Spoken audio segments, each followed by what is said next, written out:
Dans cet épisode, nous allons voir comment utiliser l'écran d'accueil de Diet Helper offline pour créer un client, le rechercher, le charger et accéder aux principaux outils.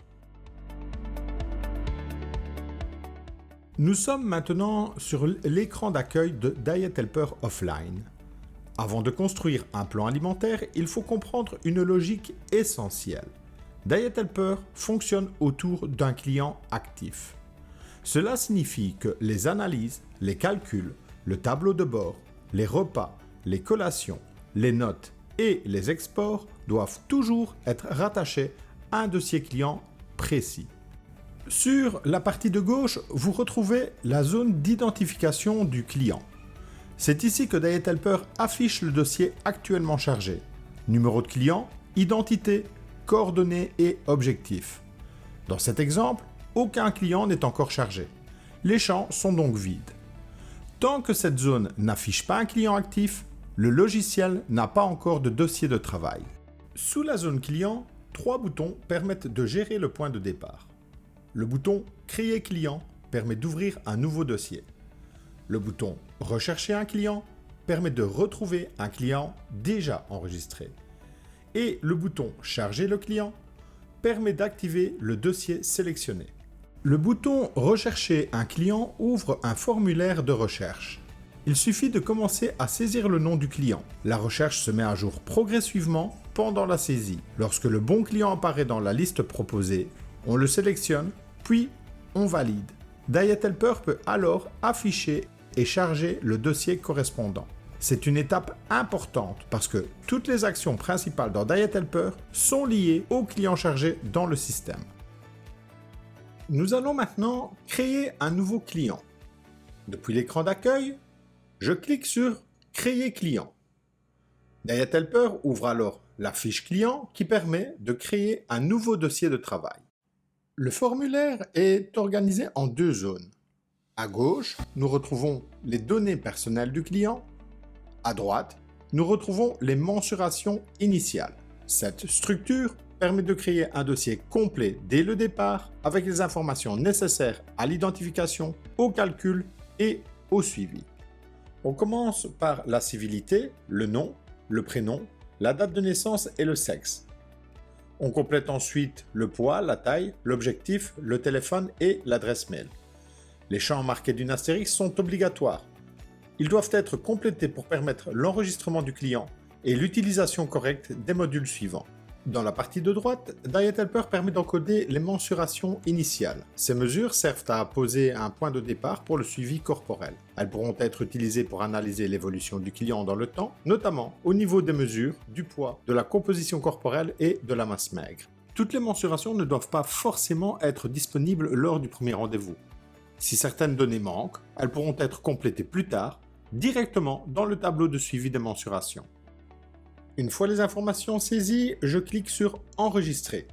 Le dossier est maintenant créé dans la base de Diet Helper. Pour accéder à la fiche que nous venons de créer, nous utilisons maintenant le bouton « Rechercher un client ». Lorsque le bon client apparaît dans la liste, on le sélectionne puis on valide. À ce moment-là, Diet Helper a retrouvé la fiche, mais le client n'est pas encore chargé comme dossier de travail actif. C'est ce qu'indique le numéro de client en rouge. Tant que le client n'est pas chargé, les outils liés au dossier restent inaccessibles. Il faut donc cliquer sur « Charger le client ». Une fois cette étape réalisée, le numéro de client passe en vert et les modules peuvent être utilisés pour ce dossier. Le panneau central correspond à la zone de navigation principale du logiciel. Chaque bouton donne accès à une étape précise du travail. Modified Blueprint permet d'analyser la composition corporelle du client. Energy Scope Tracker permet d'estimer ses besoins énergétiques et de poser le cadre clair du plan. Circa Test permet d'ajouter une lecture complémentaire du rythme biologique et des habitudes naturelles du client. Le tableau de bord sert ensuite à piloter les apports, vérifier les répartitions et accéder à la construction du plan alimentaire. NutriBuilder permet de créer des recettes ou des produits personnalisés. Note de coach permet d'ajouter les recommandations qui apparaîtront dans le document final. Les boutons d'export permettent ensuite de générer le plan et le tableau de mesure. MacroScan permet d'analyser rapidement un aliment depuis la base nutritionnelle. Enfin, Base Client donne accès à une zone plus technique de gestion des données. Ce n'est pas une zone de travail quotidien et elle doit être utilisée avec prudence. Même si tous ces modules sont visibles depuis l'écran d'accueil, ils ne doivent pas être utilisés dans n'importe quel ordre. La logique recommandée est de partir du client, puis d'analyser son profil, définir ses besoins, construire le plan, ajouter les notes et enfin exporter le document destiné au client. Sur la partie de droite de l'écran, vous retrouvez deux boutons importants pour la gestion de votre session. Le bouton Enregistrer permet de sauvegarder le travail en cours. Le bouton Enregistrer et quitter permet de sauvegarder puis de fermer Diet Helper proprement. C'est une habitude importante à prendre, car Diet Helper contient des données clients, des analyses, des historiques et des plans alimentaires qui doivent être conservés correctement. Juste en dessous, l'accès Bodymetrics Online permet d'ouvrir les outils complémentaires de l'écosystème Diet Helper, notamment pour l'analyse client et l'assistant IA. Diet Helper Offline reste l'outil local pour construire et exporter les plans alimentaires. Bodymetrics Online vient en appui pour aller plus loin dans l'analyse. Dans la partie inférieure, Diet Helper affiche le tableau de suivi des mensurations. Ce tableau permet de conserver une trace de l'évolution du client dans le temps. Mesure corporelle, poids, IMC, pourcentage de masse grasse et masse maigre.